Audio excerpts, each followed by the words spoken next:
Hare Krishna, everyone. Welcome to Better Together, a Vaishnava family podcast.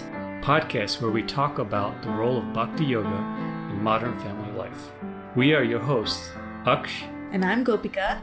Let's get into today's topic. Today's topic is about the choice to be a stay-at-home mom. Was it the right choice for us? This is a very emotionally charged topic, I think, for many mothers, definitely for me. Just some context on why I'm mostly a stay-at-home mother. I do have a little bit of part-time work that I do, but at least right now, I'm basically 99.5% a stay-at-home mom. I chose to stay at home because, one, my profession was being a public school teacher. And first of all, financially, it didn't really make sense for me to go back to have my salary pay for childcare. Second, the stress of being a teacher was so high. I didn't want to come home drained to my children, even though my work is energizing. So those were some reasons why we decided that I was going to stay at home with the children primarily. But at the same time, I'm not going to lie, it's been a real challenge for me to be a stay-at-home mom. The grind is really intense. You're often pretty unrecognized. It's not really me to enjoy homemaking. I'm not one of those YouTube mom influencers who are making sourdough bread and gardening. It's just not my MO. So this has always been a tension for me. All of this was boiling under the surface until one night, one bedtime with our 3-year-old. Do tell. Yeah, I was reading to him and somehow it came up, the topic of, what do you want to be when you grow up? He said, Mama, I want to be a teacher. And this made sense to me because he recently started going 2 afternoons a week to a outdoor preschool and recently started getting acquainted to this idea of teacher.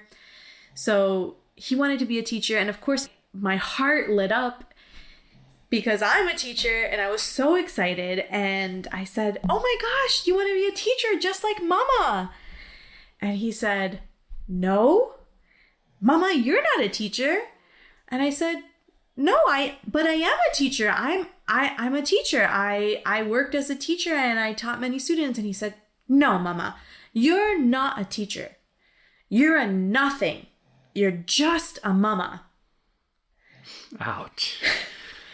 Yeah, ouch is right. And of course, this is my 3-year-old. So 3-year-olds are 3-year-olds. However, children are incredibly insightful, and even though they say crazy, weird things, there's sometimes a seed of truth underneath that. And I'm not going to lie, it stung. It really stung for many reasons. It's taken me quite some time to really unpack why that moment hurt me so much. Yeah, that does sound pretty intense. And I remember when you told me about it, I couldn't really believe that he even said that. Yeah. Right? I mean, the part-time stuff that you do is involved in teaching, and you actually are a teacher. It's somehow he couldn't grasp that. I couldn't really believe he said that either. It was quite a shock to me.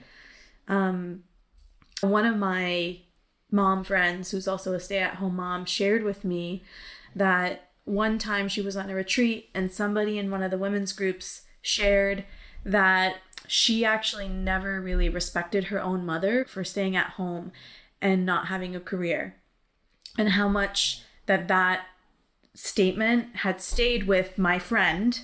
Now, taking the role as a stay-at-home mom, how much it weighed on her. Like, wow, are my children not going to respect me? When I was having this conversation with her, I was like, there was probably so much else that went into this person saying that about their mom. It's going to be different for us. We don't have to raise our children to not respect us for our choice to stay at home. We're educated. We have vocations. We have passions. We're choosing to do this for the well-being of our family. We don't have to raise our children so they don't respect us. And so I kind of held a pride around this idea of being a cycle breaker, in the sense that I am educated and I have a career and I'm going to make this intentional choice to stay at home, and my kids are still going to see me for who I am. And I just kind of assumed that, yes, I'm doing this work and I'm going to raise my son to be aware and quote unquote woke. Here I was in that moment, and my own son literally was calling me nothing. He literally saw me as a nothing. I'm just a mom. I'm not doing anything with my life. And it hurt. Yeah, that does sound tough. I think the topic did come up at that time also about my contribution to this. I also don't want to raise a son who may be inheriting things that I want to grow out of. I myself don't think this way about domestic work and about being at home with the kids. Like, I don't see it as less than. Or do I? There was something about that moment that was like such a scary mirror. I just never thought he would say that, especially because it reflected on me in a way that was kind of scary to look at. Yeah. I think this moment exemplifies how deeply it's actually embedded in our culture to inherently devalue homemaking and domestic labor. It's so deep that even if you think you're not doing it, you still may be operating on it because it's just so ingrained in our norms and our culture. There's this author, Dr. Beverly Tatum. I came across her when I was in Teach for America and doing some of my reading for systemic racism. She writes a lot about that. But she wrote about how, systemic racism isn't necessarily overt, something that you can see and recognize. Yeah. It's more just like smog in the air that you breathe.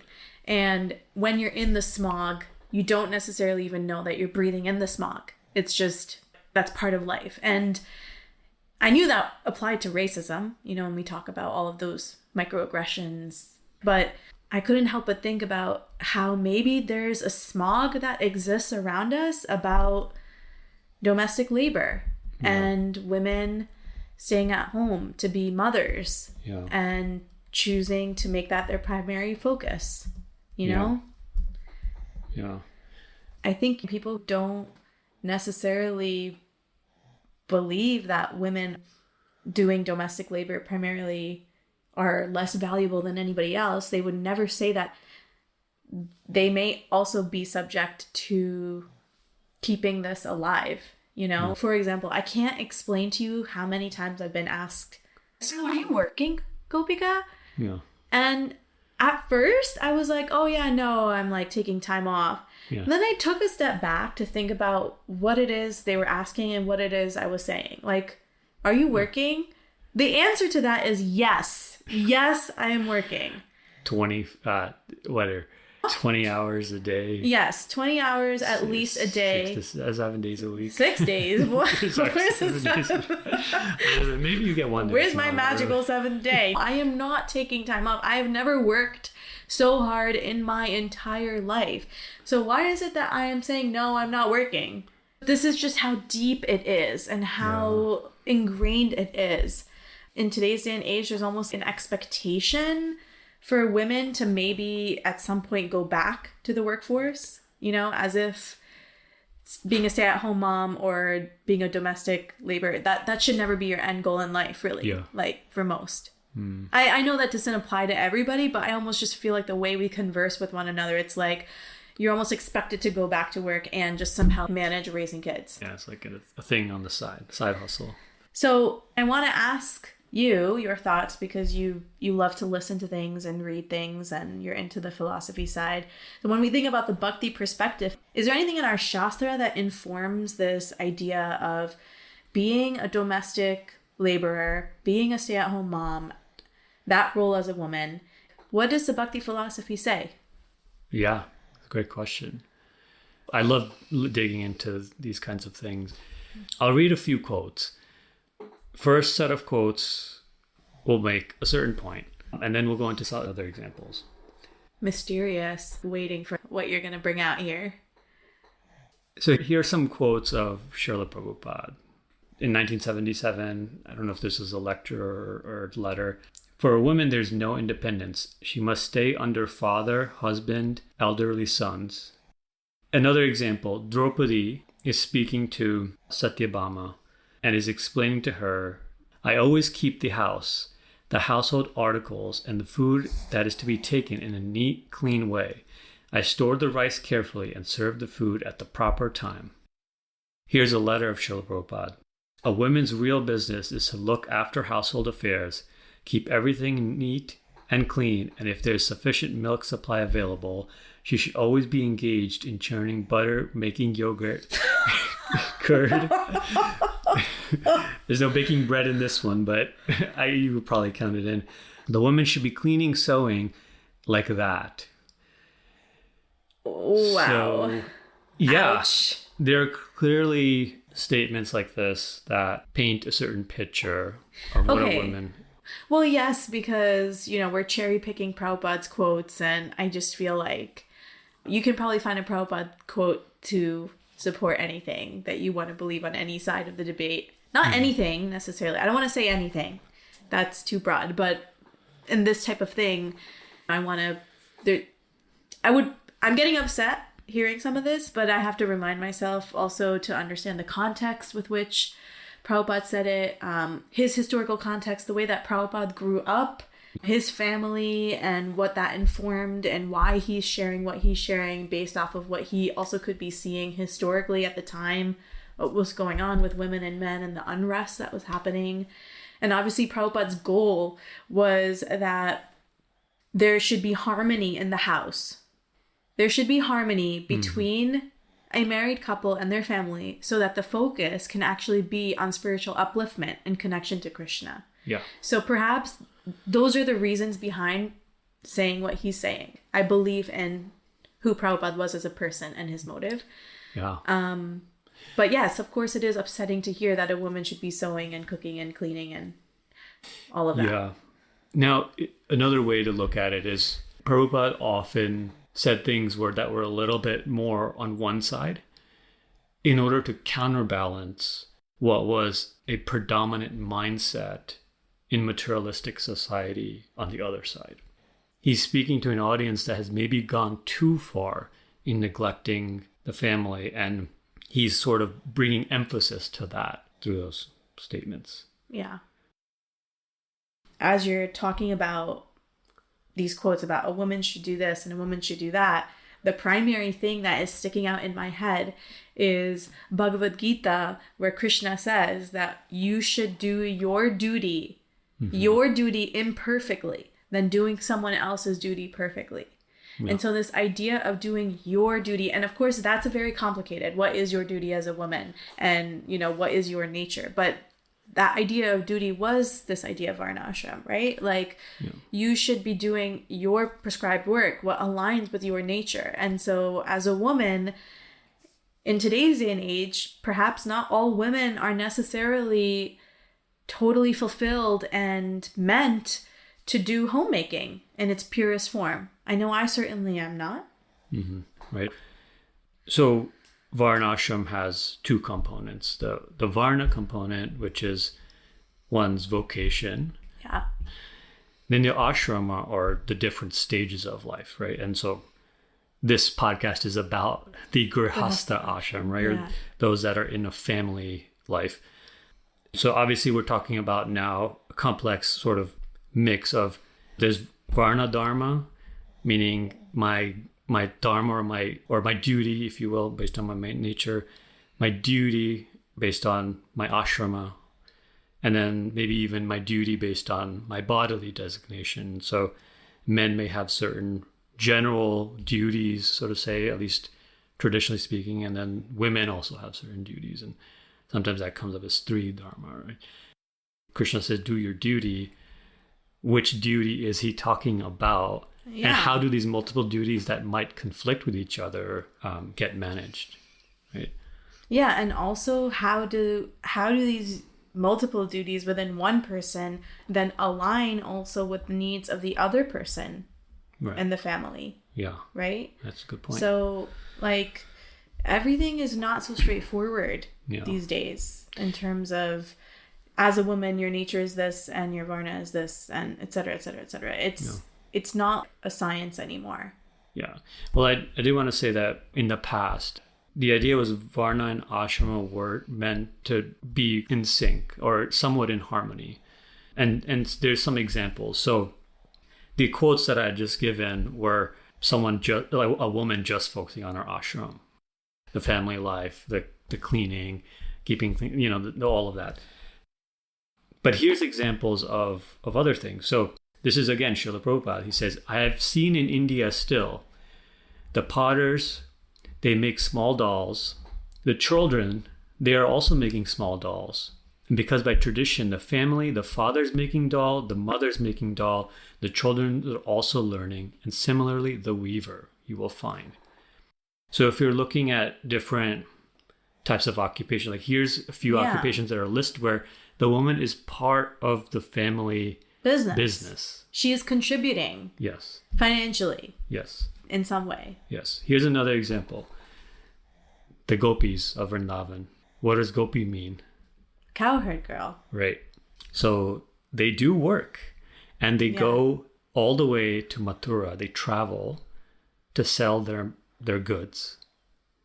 They are contributing to their family. Right? What about the lady fruit seller? Our son is obsessed with this fruit seller story, maybe because his new obsession with mangoes. But yeah, she is selling fruit. Yeah. Neighborhood to neighborhood, yeah.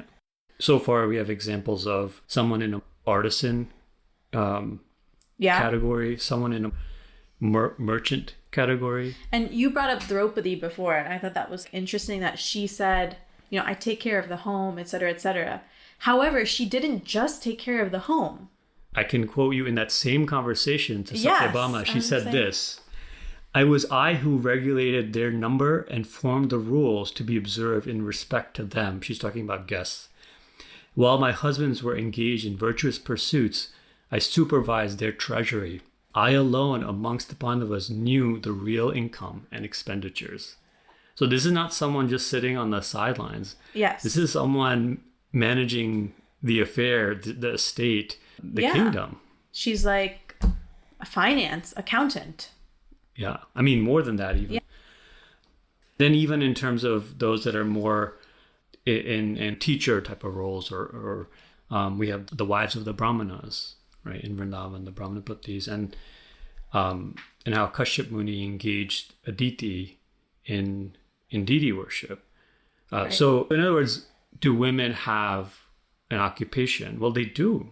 Yeah. And there's also evidence that women don't necessarily always adopt the occupation of the husband per se, that they have their own nature.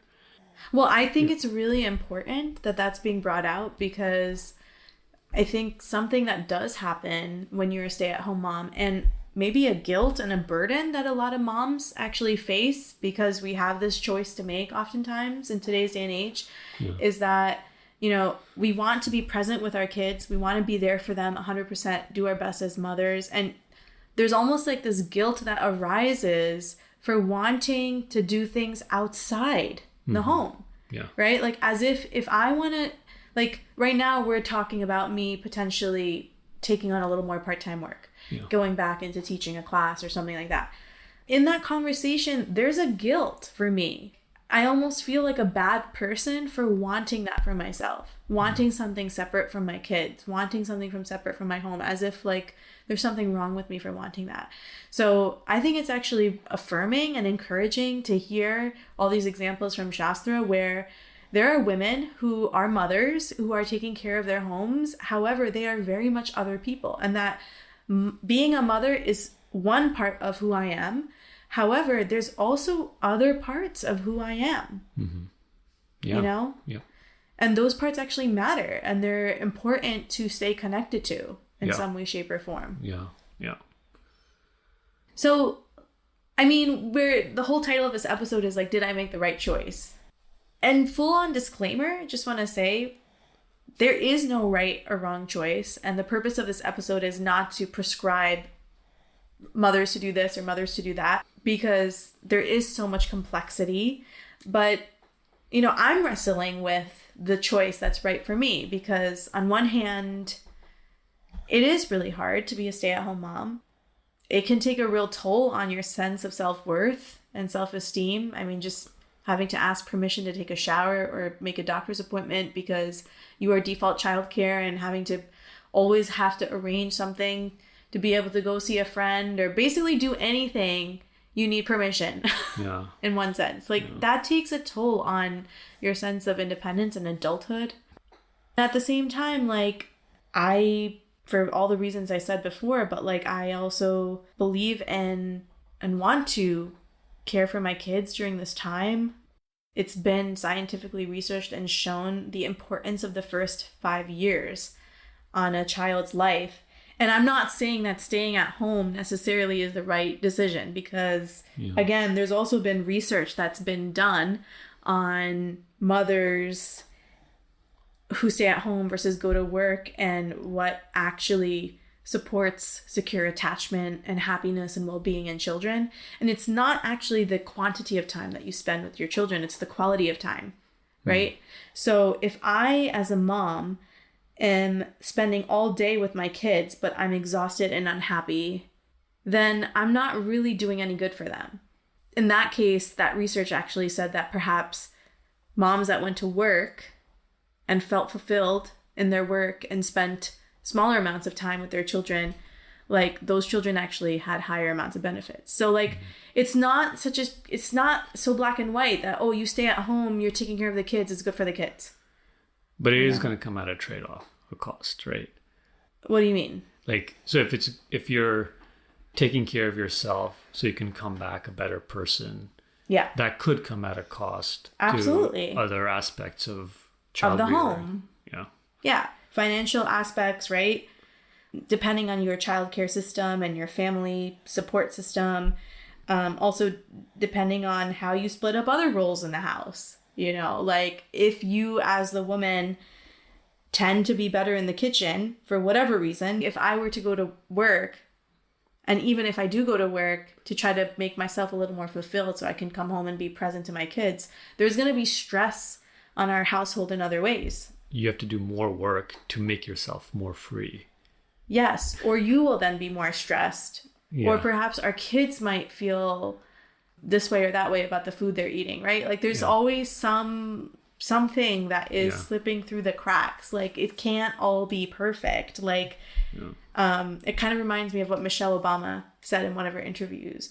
You can have it all, but you can't have it all at the same time, right? And I feel like this is the conundrum for families trying to navigate whether the mother should go back to work or not. So I guess, like, how do we make this choice then? So if we're wrestling with, do I stay at home? Do I go back to work? How do we make this choice? Well, I think on one end, there's this idea of, I'm the servant of the servant.